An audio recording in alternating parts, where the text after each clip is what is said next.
आप लोग हमेशा अपने कष्टों की बात करते हैं कि हमारे जो विभिन्न प्रकार के कष्ट हैं वो आखिर हम कैसे मिटाएं।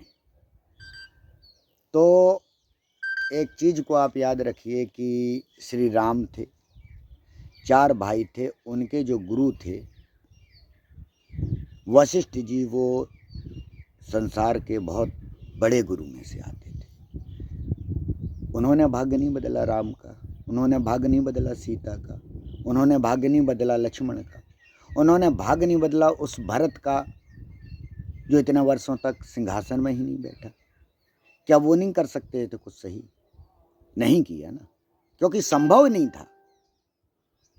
जो भी कार्य करना होता है वो आपको स्वयं करना होता है। यदि मैं कहता हूँ कि मैं आपके ग्रह सही कर दूंगा तो मैं पूर्ण रूप से झूठ बोल रहा हूँ। और मैं ये भी कह रहा हूँ कि जो गुरु लोग आपसे कह रहे होते हैं कि हम आपका भाग्य बदल देंगे, वो पूर्णतः झूठ बोल रहे होते हैं। आपके भाग्य बदलने की शक्ति यदि है तो वह आप में है, वो सूर्य में है, वो अग्नि में है। भाग्य बदलने की शक्ति उनमें होती है।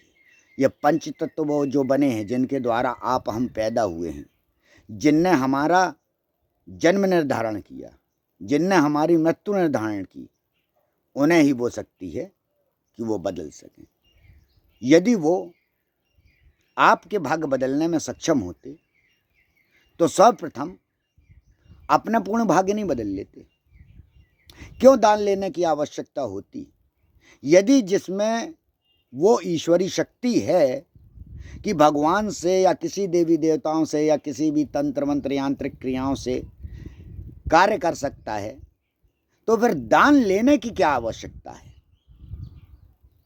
कोई भी कार्य करने के लिए आप कहें कि हम इस कार्य के लिए दान लेना चाहते हैं, इस कार्य के लिए दान लेना चाहते हैं, तो आपको ये कार्य करने की आवश्यकता क्या है? आपको तो भगवान ने शक्तियां दी हैं ना, इसलिए कि मानव का कल्याण करें।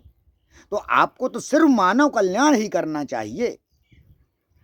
और यदि हम इस बात को चिल्लाते हैं कि हमें हिंदुत्व को जगाना है, तो हिंदुत्व का जगाने से ईश्वरी शक्ति से कोई लेना देना नहीं। जो ईश्वर है वो इस धर्म मजहब से बहुत ऊंचा है। उसकी सोच ऐसी नहीं रहती है, उसकी सोच है वो इंसानियत की है, इंसान की है। उसके लिए आप धर्म मजहब की बात करते हो, जाति पाति की बात करते हो।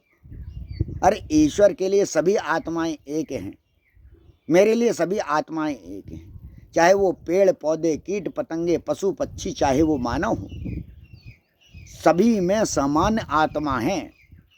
और आप भी उन्हीं में से होके आ रहे हो और आपको पुनः ही उसी ओर ही जाना है। और यदि आपको इस जन्म मरण के बंधन से निकलना है तो आपको मन की मुक्ति करनी पड़ेगी। मन की मुक्ति, ये मन हमें गुलाम बनाता है हर चीज़ का। यदि आपको कोई गुलाम बना रहा है तो आपका मन बना रहा है। आप यहाँ वहाँ जाकर लोगों के चरणों में पड़ते हो, उनसे भीख मांगते हो कि हमारी समस्याओं का समाधान कर दो। आप उतना चरणों में अपने माँ बाप के पड़े होते, और अभी नहीं पढ़े हो तो अब पढ़ना चालू करो, क्योंकि तुम्हारे ग्रहों का निराकरण जो है, जो तुम्हारे ग्रह तुम्हें परेशान कर रहे हैं, तुम्हें ये यहाँ जाके दरबारों में जाके तुम्हारे ग्रह सही नहीं होंगे। अगर तुम्हारे ग्रह सही हो सकते हैं तो वो हो सकते हैं अग्नि को जलाने से, अखंड दीप को जलाने से, धूनी जलाने से, हवन करने से और माँ बाप के चरणों के आशीर्वाद से। यदि वो दुख भोग रहे हैं तो वो ग्रह तुम्हारे सूर्य है जो जो हर ग्रह को चला रहा है, उसी प्रकार से ये तुम्हारे माँ बाप हैं जो तुम्हें चला रहे हैं। तुम्हें उसका भोगना ही पड़ेगा, ये ध्यान रखना। तुम गुरुओं का, जो तुम जिन दरबारों में जा रहे हो, यहाँ पे तुम उस पे तुम 7 चक्कर नहीं काटोगे तो तुम्हें कुछ नहीं भोगना पड़ेगा। लेकिन इनका तुमने जो चक्कर नहीं काटा, जिसने तुम्हें जन्म दिया है, जिसके कारण तुम्हारी ये आत्मा इस पृथ्वी में शरीर का भोग कर रही है, ये चमड़ी तुम्हें, आँख का नाक, ये सब चीज तो मिला है। जो बुद्धि विकास, तुम बुद्धि से जो लोगों के चरणों में चाट रहे हो, लोगों के चरणों को, उसकी जगह माँ बाप को उतना करो, माता पिता की उतनी सेवा कर लो, किसी जीव की कर लो, मनुष्य की कर लो, जितना तुम यहाँ वहाँ जाने में बर्बादी करते हो। वो समय स्वयं के लिए, इस मस्तिष्क के लिए ले लो। तुम दिन भर काम में लगे रहते हो, काज में लगे रहते हो, काम धंधे पैसे कमाने, खुशी ढूंढने के लिए अपनों की तुम सब कुछ करते हो, पर तुम्हारे अंदर ये तुम भूल जाते हो कि तुम अपने विषय में विचार करना तो भूल गए। तुम सिर्फ बीवी बच्चों या अपने माँ बाप किसी के लिए भी क्या धन कमाने की मशीन बन गए हो? क्या तुम वो हो जो धन के लोभी हैं? उन्हें धन में भागने दो। क्या धन से खुशियां मिलती हैं? क्या तुम्हारा रोग धन से मिट जाएगा? तुम सोचते हो कि तुम जिंदगी की जो आयु है वो बड़े बड़े अस्पताल में जाकर बचा लेते हो। ये भी तुम्हारा मन ही करा रहा होता है। मन की गुलामी से बाहर आओ, अपनी शक्तियों को पहचानो, अपने हृदय के हनुमान को जानो। मैं जामवंत तुमसे बार बार कह रहा हूं, हनुमान तुम्हारे भीतर ही है तुम्हारा राम, तुम्हारा कृष्ण, तुम्हारा शिव, तुम्हारे गुरु, तुम्हारे कुल देवी देवता। कोई बाहर नहीं, सब तुम्हारे हृदय के भीतर।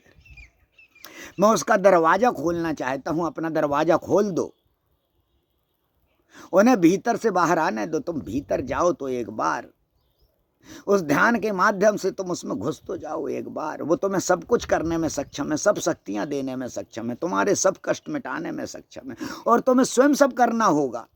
गुरु का अर्थ है कि तुम्हें इतना ताकतवर बना दे, इतना शक्तिशाली बना दे कि तुम कष्टों का सामना स्वयं उस प्रकार से कर सको कि जिस प्रकार से हनुमान ने श्री राम के काज संवार दिए। तुम अपने कष्ट तो क्या, दूसरों के कष्ट भी संवारने लायक हो, क्योंकि तुम मनुष्य हो, तुम जानवर नहीं हो। तुम पीछे पीछे चलने के लिए नहीं हो कि तुम अपने मस्तिष्क का उपयोग नहीं करो। जिस प्रकार से तुम्हारा मालिक उपयोग करा रहा है तुम उस प्रकार से चलो। ये जानवरों के कृत्य हैं, पशु पक्षियों के कृत्य हैं।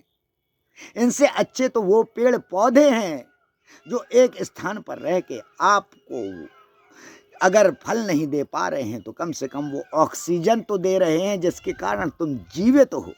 और तुम क्या दे रहे हो? तुम सब कुछ देने में सक्षम हो, पर तुम अपने आप को नहीं जान पा रहे हो। बस यही सबसे बड़ा कष्ट। तुम जिस चीज के लिए जगह जगह भटक रहे हो वहां भटकना बंद करो। तुम भीड़ के देख के मत जाओ। मैं उनसे भी हाथ जोड़कर निवेदन करूंगा कि जो तुम लोग अपना चैनल चलाने के लिए, पैसा कमाने के लिए दूसरे लोगों के वीडियो कलेक्ट करके उसमें और नमक मिर्च मसाला लगा देते हो और अपना तुम वीडियो चलाते हो कि कितना खुश हो जाते हो, इससे यह नहीं सोचते तुम कितने लोगों के साथ अत्याचार कर रहे हो। वास्तव में तुम पाप के भागीदारी बन रहे हो, क्योंकि तुम उस आडंबर को बढ़ा रहे हो। जितने ये मोबाइल में बैठ के तंत्र क्रियाएं दिखा रहे होते कि हम इस प्रकार से सही कर देंगे, ये मोबाइल नंबर है, इस मोबाइल नंबर पे आप कॉल करके इन तंत्र क्रियाओं से सही हो जाएंगे। नहीं नहीं नहीं, आपको तंत्र मंत्र क्रियाओं से इस प्रकार से नहीं सही हो सकते। वो आप अपने मस्तिष्क से ही हो सकते। इस मन के अंदर वो तंत्र मंत्र क्रियाएं जो की गई हैं, जो जिसने भी की हैं या स्वयं उपजी हैं, वो तंत्र मंत्र क्रियाएं यहीं सही निकलेंगी, आपके स्वयं से निकलेंगी। आप हम स्वयं सक्षम हैं। हनुमान बनो, हनुमान बनो, श्री राम तुम्हारे पास है।